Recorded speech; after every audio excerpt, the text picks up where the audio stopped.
ซีนงามๆพี่น้องขึ้นกับผู้มัก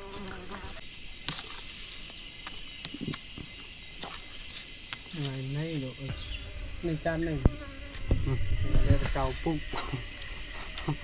ต้นปุ๊บเลยสักเลยนี่พี่น้องเอ้ยได้ประมาณ6 ปีแล้วยังอีก2 ปี8 ปี9 ปี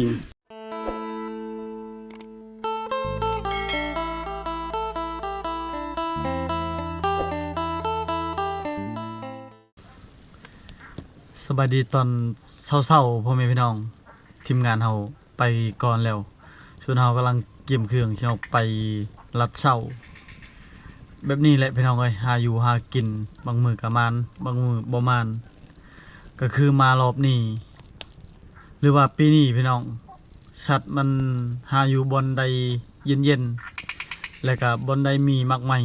แต่ที่เฮาอยู่นี่อากาศมันร้อนอากาศปั่นป่วนบ่ต่างกันกับคนเฮาพี่น้องถ้าว่าเย็นแล้วก็ได้ของกินได้ของแซ่บอยู่รอดแต่ว่าบางคนนี้อากาศมันร้อนอยู่บ่ได้ก็คือบ้านเบาเดือนพี่น้องสิเว้าสู่ฟัง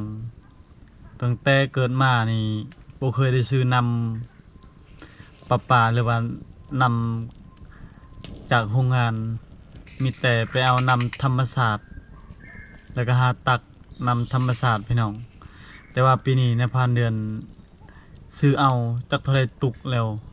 นำกับแพงพี่น้องเอ้ยถ้าว่าบ้านใกล้คิดมิตรใกล้เคียงไผสามารถส่งมาฮอดเดือนในผ่านเดือนก็สิซื้อเอาตุก 10,000 หรือว่าตุก 20,000 สิซื้อเอา10 ตุกหรือว่า20 ตุกตุกใหญ่นะค่อยซื้อแต่ละเทื่อนี่ตุกหนึ่ง30คิดเบิ่งพี่น้องคันว่าบ่ได้มีโรงงานน้ำดื่มนี่บ่แพงตุกหนึ่ง10,000ก็คือตะกี้นี่ 5,000 พี่น้องแต่ว่าอยู่บ้านเฮาเขาขายน้ำแพงตุกน้ำดื่มบ่แม่นตุกน้ำบอกน้ำหวานโอเคพี่น้องเดี๋ยวติดตามชมผลงานมื้อนี้ ที่เอาไปเดินทางขึ้นภูเขา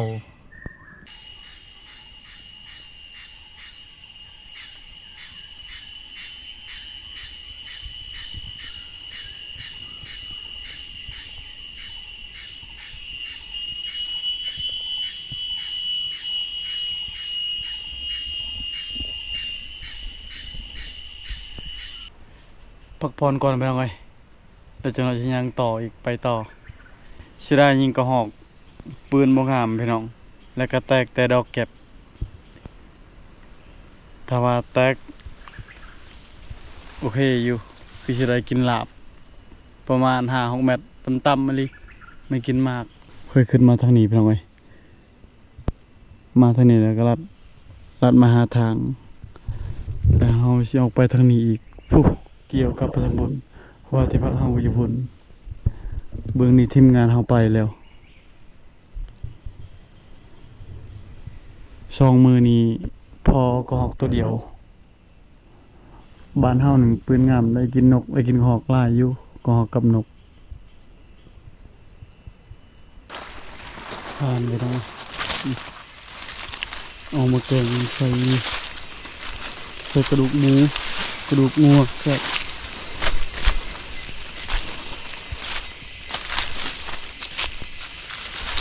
มีแต่สารหมดเลยเต็ม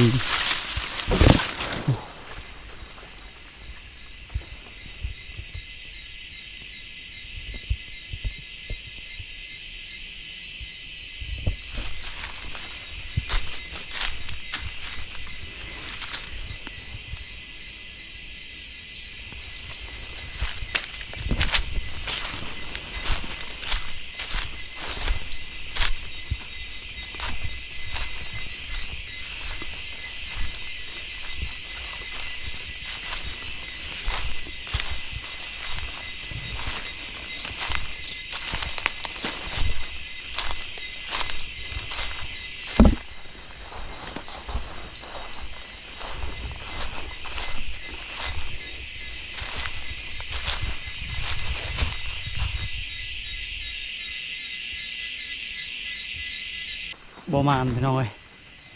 ใกล้จะฮอดที่พักแล้วเลาะไปประมาณ3 กว่าชั่วโมง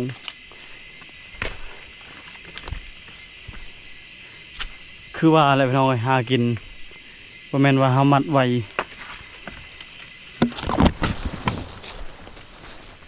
ไปจนเมื่อยอากาศมันร้อนสัตว์บ่อยากออกปานใดบ่คือฝนตกได้กินแลนสัตว์ใหญ่สัตว์น้อยมันออกหากินอากาศเย็น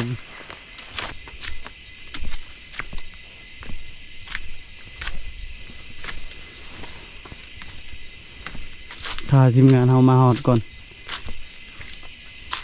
ถ้าบ่มีมักใหม่มักหยังแหละก็สิหาบ้องใหม่อีกย้ายที่พักทุกคนหากินยากแต่เฮาอยู่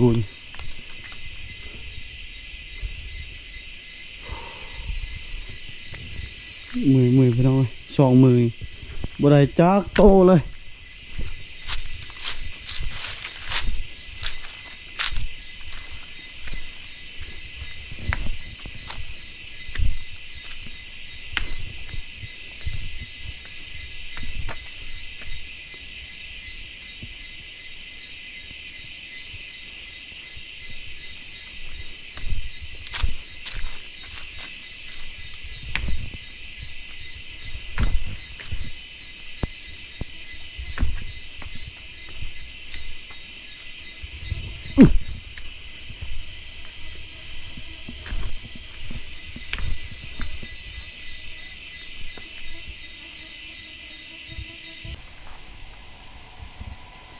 เขากำลังสุกเลยพี่น้องเอ้ย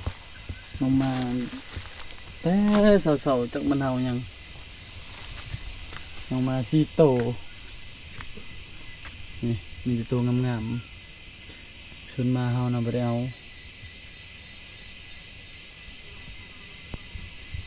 มาเฮา3เป็นจังได๋นายพราน สวัสดี ยิงยัง2 ลูกยิงกระหอกถ้าแต่อาเฮียงยังบ่ลงมาบ่ได้มาแล้วเขา ส ทา บาย บ่ ดี ผ่าน พ่อแม่พี่น้องบ่มัน มีแต่คนกี่ตัวไปทางใดเห็นแต่หอยบัดขึ้นแท้หอยก็บ่เห็นก็หอกงามเลยพี่น้องไปทางใดคือเฮาบ่ได้พอหหอยครับเป็นหอยตีนบ่เห็นหอยหยัง ไปทางนั้นนะเลาะแถวห้วยแหละไป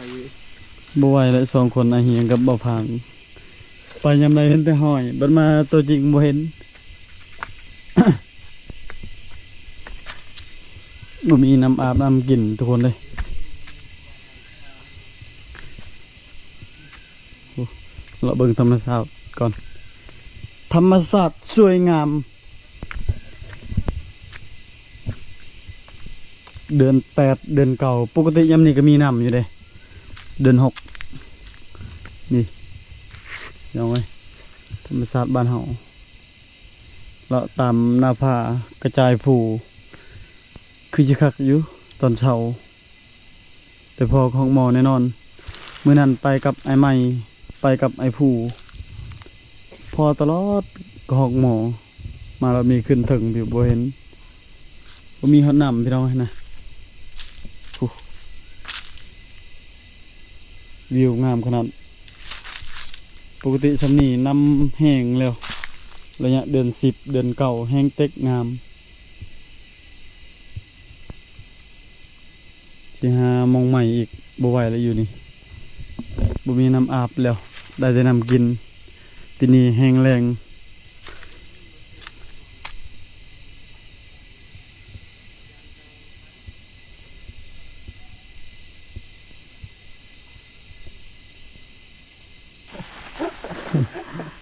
บ่เดือนสบายขาดสบายดีพี่น้องสบายดีเด้อตะโกนเมื่อยหรืออยากเข้าจะคิดว่าเขาได้ยัง ห้องหมอ ห้องหมอฮะก็มอกันยังแลนห้องหมอปอหนุกเป่า ก็หอกนกเป่า นะ บ่แม่นปลาได้ก็หอกก็นกเป่า ยังอีก น่าน ปอ แม่นก็หอกหมอ ห้องหมออีกเนาะนะ 2ถึงเลยดึงกระเป๋าดึงกระห้องมอดึงกระห้องนอน ตัวเดียวบ่ แม่ สอง ตัวเดียว สองตัว จะเป็นลูกมันเนาะ นี่ ไปได้มื้อนั้นใหญ่ได้เห็นบ่ เบิ้งอันนี้นมมันดูเบิ้ง ของหมอสองตัวนกเต่าได้ประมาณ5-6ตัวนก7นกเต่า10ตัวตัวน้อยใช่ เป็นบ่ลายมันเนาะ เป็น3ของน้อย ปลาเพียวปลาเพียวห้องมอ เลยเฮ็ดโอ้มือเด้มันเป็นตาปลายอยู่ที่มันพูด ตัวใหญ่พี่น้อยคล้ายๆกับหางบาง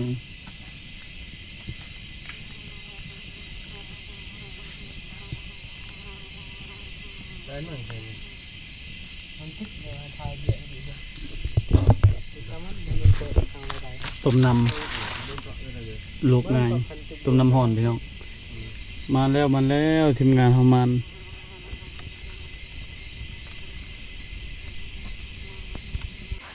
orang kon ke pakai muar lah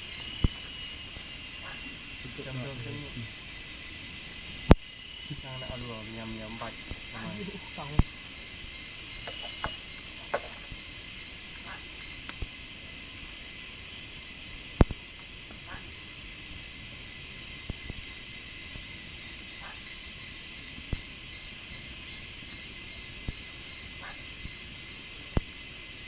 semua kan zaman ni jeruk ni kerai dap ni อันนี้ดีจ้ะอยากไปจับนี่ ada seperti ini ha jom ling ke มึงกันฟันดูฮะมือจะอุ้งกันดูวันที่ทำโคนหลังกันฮะสบายตัดตกตาบริเวณตัดตกตา ni kang hijau mana ni met le lúc lúc tạm thời thôi cái tổ tạm thời itu le kalau tạm thời ini mau punya tak itu mana ไม่พูดเลยก็เลยอื่นมันเบาไทยไปมันโดนเลยแบบเลยต้องหักต้องระบัวไปนะต้องตีเลยกันตกอะไรที่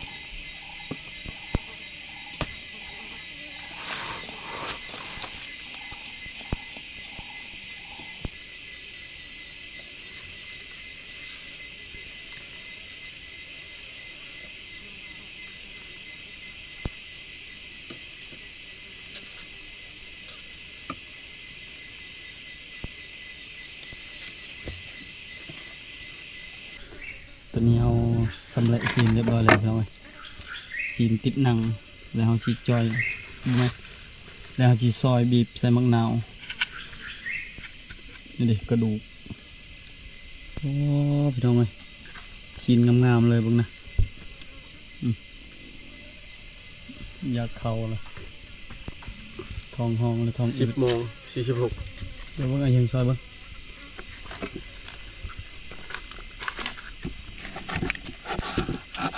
nang nyap le ni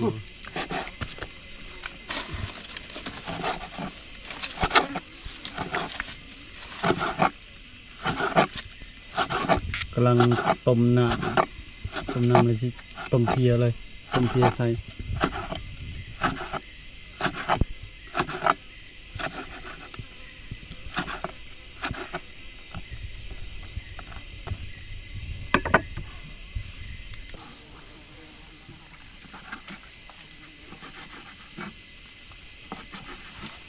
โอ้ยแคบบ่ครับ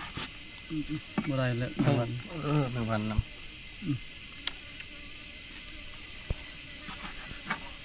แขกบ่ครับเชิญก็มามื้อนี้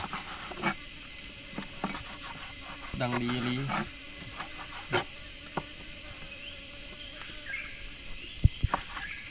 คมเลยเนาะ ทำแต่ชีดมา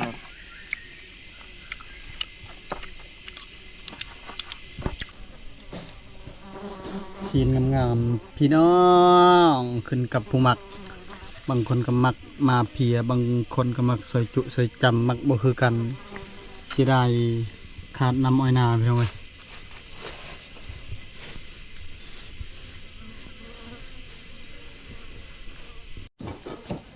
เปิดอาดลาดโอ้ฮอนเจียวฮอนต้มเพียคมๆทุกคน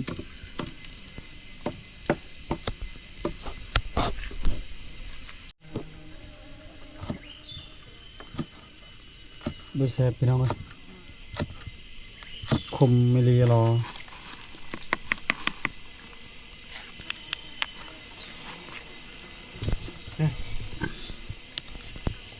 มังนาว เอาเลยชิมพยังบ่ชิม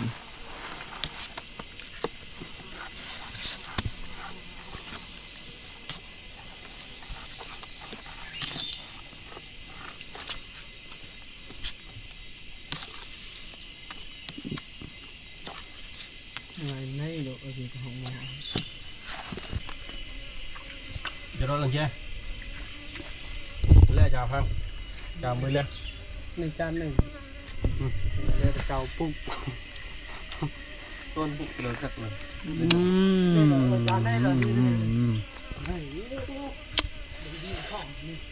เดือนปลายแล้วบ่กินข้าวหม้อไปแล้วเว้ยน้องเฮาค คม ม ลายเชิญบี เอาอีกจักบาทคันบ่ชิมบ่ได้เด้ เก็บความเสื่อม หยาบนี่มันง่ายเกิน มาพ่อแม่พี่น้องกินข้าวนำกันเด้อลุงเปล่านาบ่าวนาสาวกินข้าวนำกันมาท่านเจ้ ตอนนี้พร้อมหน้าพร้อมตาแล้วพักหญ้าคาคิงลูกซองลูกโดดก็มีแล้วเจียวงามๆเจียวคักๆเลยใส่ในพันเฮาอีกคนหนึ่งมาแม่ จะทิ้งในทานมินทอนมดูนมลานกันเลยคอยจับสับได้ ขนาดไปหากินก็ลำบากแล้วพี่น้องเอ้ยกินข้าวยังติดกับน้ำตกอีก ลองโดดด้วยเดี๋ยว ตกจากนี่เขากินคือเฮากินกับฮอกหมออีกเขาซอยจุเฮาอีกบัดน คันบาร์ยันไม่ใช่วัดบุญพัง มาในบ้านกินข้าวตกนี่บ่เรืออะไรพี่น้องเอ้ยว าร์ออนสลิง ตกจากนี่นี่ตายอย่างเดียว สูง เล็กเลยครับ เบิ่งสิลองก่อนมาคำเยอะๆคำใหญ่ โดยมือเต้าหนึ่งเป็นโดยมือ ๆแจ่วซีฟู้ด นี่ชอบเยอะแต่มันล อื งไป ม อันดอกเลย บ่อยากแซ่บปานใดพี่น้องเอ้ยคมลายเลย มาผมเป็นพี่น้อง เล็กน้อยกินบ่ได้เลยคมขนาด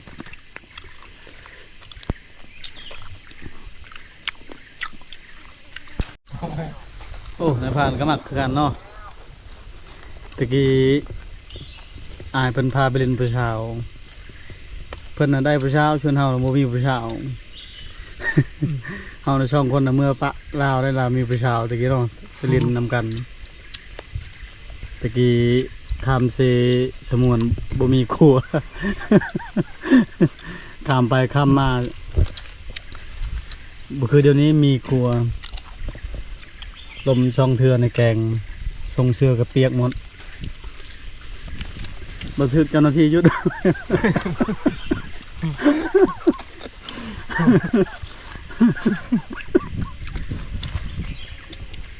ใครแต่เราวางแผนมาลุกในบ้านนะ ท่านบอกเขาไม่ได้ปล่อยชำรัดเนาะ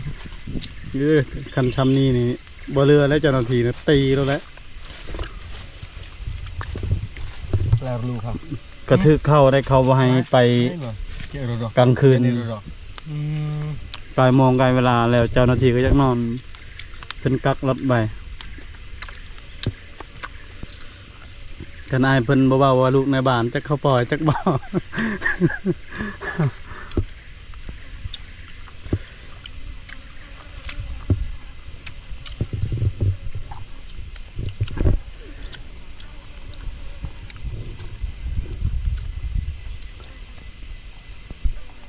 โอ้ มขนาด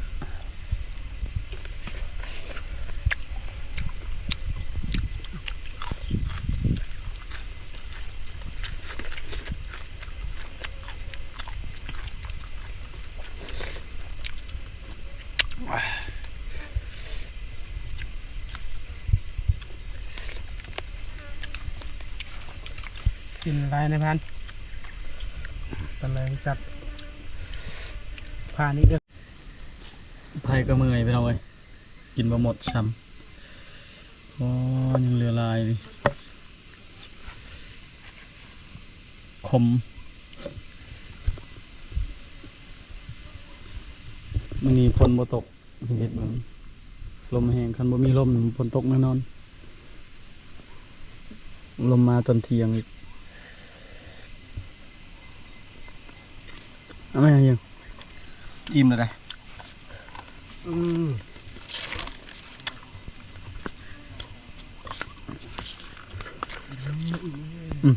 เป็นกำลังตอนในเก็บ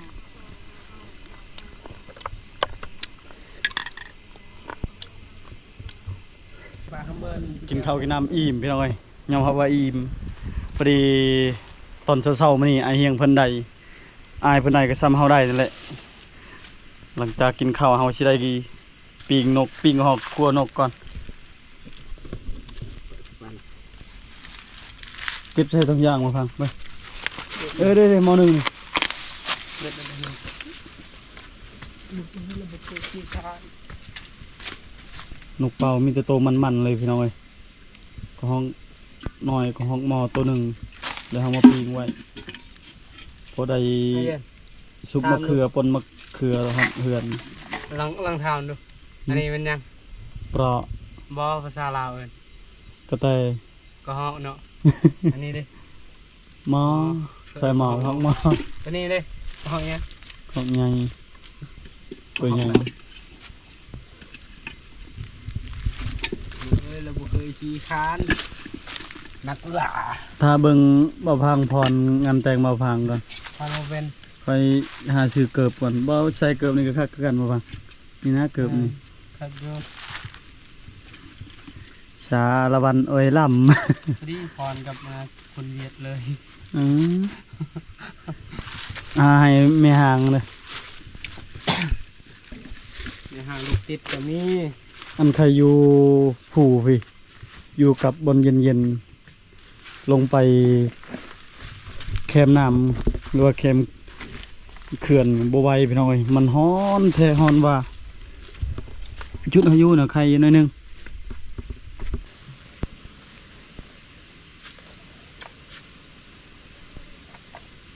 และอีกแบบ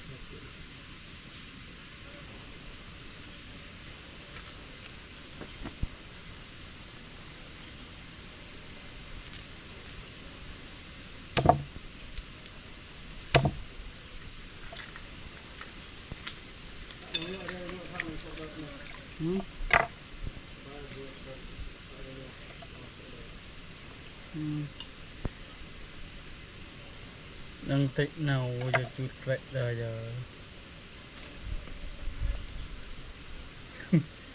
lại tới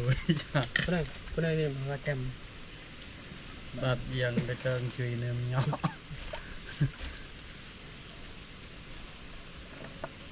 แบบนี้ด้วย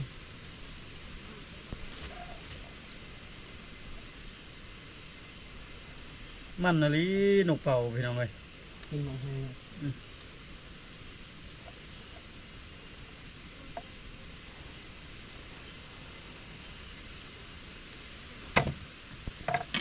สมัยตะกี้ตอนน้อยๆพอเคยได้ฟานได้หมู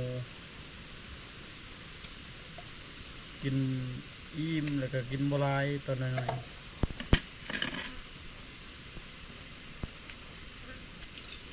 ในปานในจักไปข้างในเราบ่เห็นกินนี่เห็นอยู่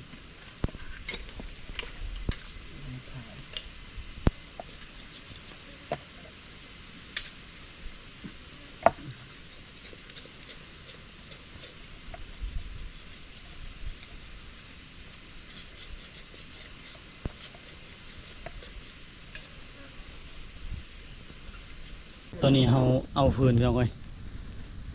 ดังไฟให้มันเป็นฐานแล้วก็ปีงนกปีงกระหอกทางนี้กำลังปีงกระหอกปีงนก ได้จากปีงแล้วบ่พัง ใส่ซองแล้ว 2ปีงแล้ว ยังประมาณ3ปีอีก ได้ลายลีพี่น้องเอ้ยตัวนี้นะกระดูกกระหอกมอนเดี๋ยวเอามาแกงใส่ฟักแกงใส่ไว้หาไว้ตอนแรงๆอยู่นะปีงนกนี่มอบให้เบาพังส่วนเฮาดังไฟอายเพิ่นเฮ็ดไม้ปิง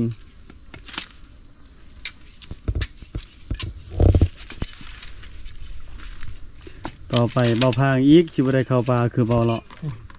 ได้เมียแล้วเป็นห่วงเมีย บ่สว่างเขางานมาวางงานเรียบลายนี่ อันช่องมาอยู่นำพ่อนำแม่มันยากเนาะ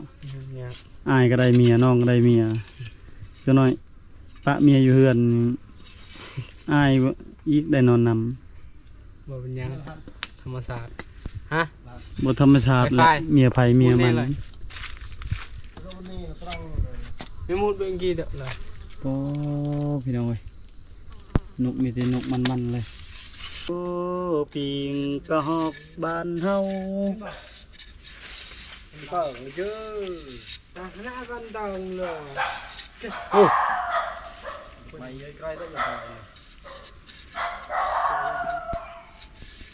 โอ้หักมือทั้งหมด เอ้า เบอร์โบดีทานเลยผมเบอร์นี่เยอะ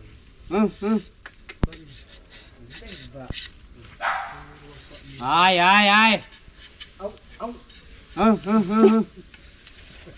ในพรานเพิ่นมาแล้ว ไอ้